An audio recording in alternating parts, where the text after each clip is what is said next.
بسم الله الرحمن الرحيم. السلام عليك يا حجة الله في أرضه، السلام عليك يا عين الله في خلقه، السلام عليك يا نور الله الذي يهتدي به المهتدون ويفرج به عن المؤمنين.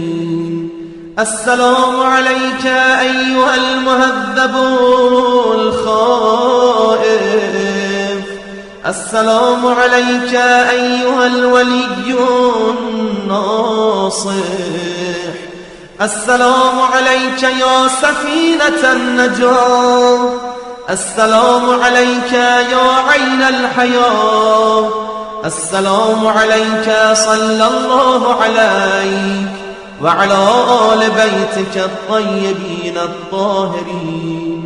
السلام عليك عجل الله لك ما بعدك من النصر وظهور الأمن.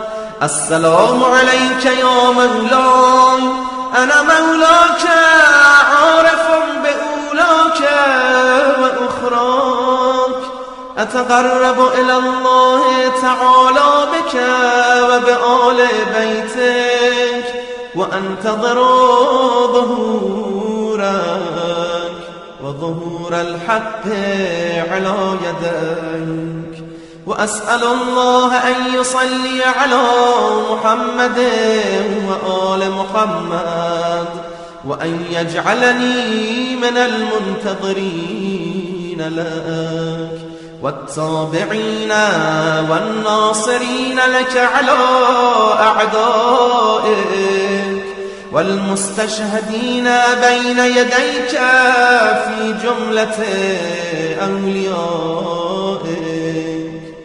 يا مولاي يا صاحب الزمان، صلوات الله عليك وعلى آل بيتك.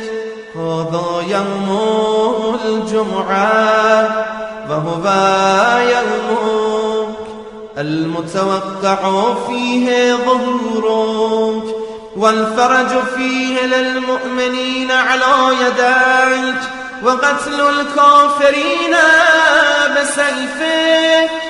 وأنا يا مولاي فيه ضيفك وجارك، وأنت يا مولاي كريم من أولاد